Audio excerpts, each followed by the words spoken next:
My family started out in the Hudson-Rogan area of Colorado.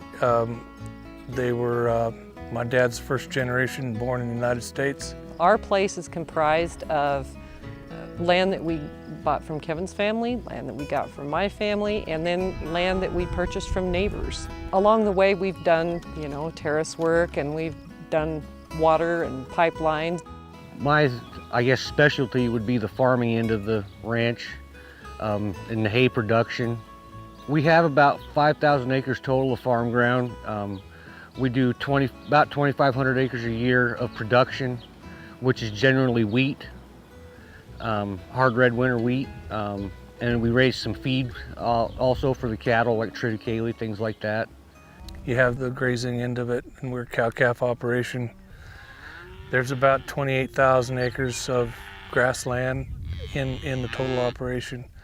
Right now, we're still trying to recover from the drought that's actually started about 1998. We ended up selling quite a few cows down to survive the drought, and the ranch come through it whole once it did start raining again. Right now we're only running about 450 cows. We have the capability of running 900 to 1,000. We're just working back up into it slowly. We've installed 7,200 feet of pipeline, approximately 15 wells, 11 tanks, 9 solar systems, 55,000 feet of terrace only in the cropland. We've terraced our pasture ground also when we see some erosion issues. We live in a pretty small circle, and within that circle you have partners that you can call on, you can lean on, call them up, get their spin on what's the burning issue, and use them as a sounding board. And cattlemen's especially. Sandy and I attended a meeting a month ago in Denver, and I found it refreshing, at the very least, that Terry Fankhauser was there, and he was the only true voice for agriculture besides Sandy and I in that meeting. I would have hated to seen how that meeting would have went if we hadn't have been there, and especially Terry. With the NRCS, we've worked with them for years. We have tried to implement different things that they've had available.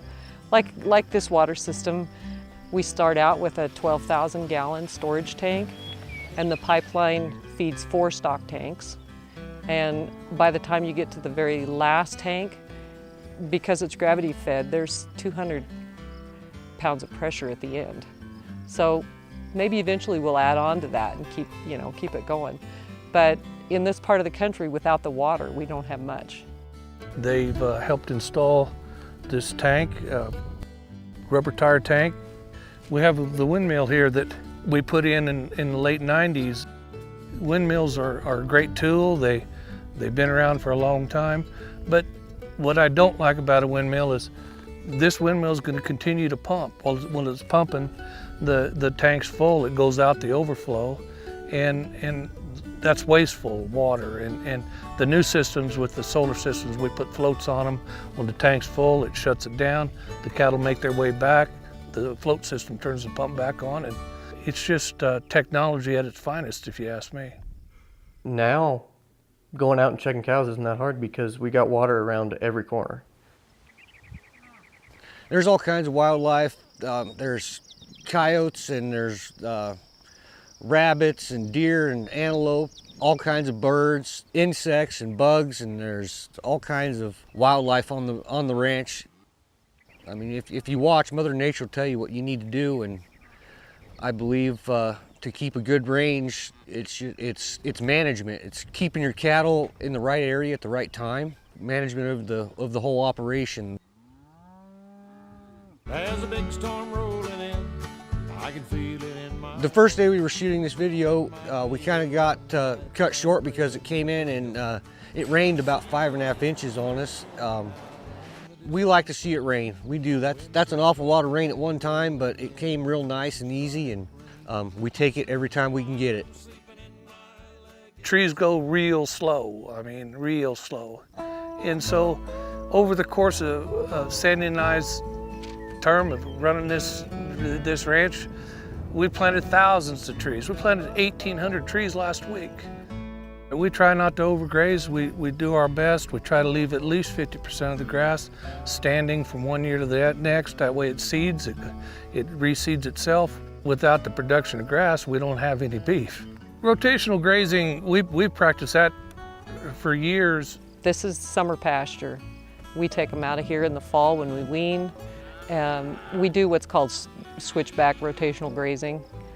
We bring the cows home when we calve, and that, I don't know, I think that's pretty much everybody's favorite time of year. When it starts, everybody's excited for that first calf. And by the time the last one is born, everybody's ready to kick them out for the summer.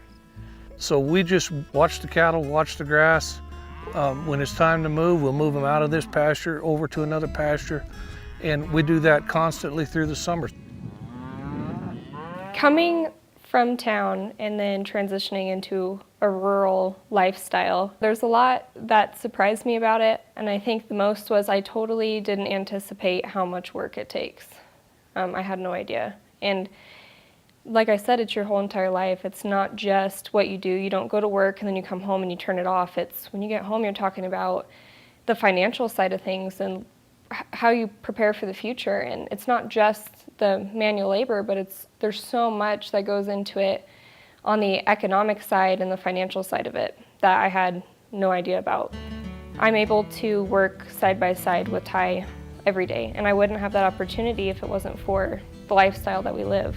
I grew up riding horses, and I like the horses. I like moving cows on horses, and my daughter-in-law, I think it's the same thing for her. She just loves the horses, and so we're the two that like to ride the most, so we do it. We ride when we don't have to move cows. I love working with family, my mom and dad and my brother and his wife and my kids when they're here. You don't get that opportunity very often. It's great. Family is our biggest goal, always has been, and Mom and Dad have drove that home to us. God first, family second, place third.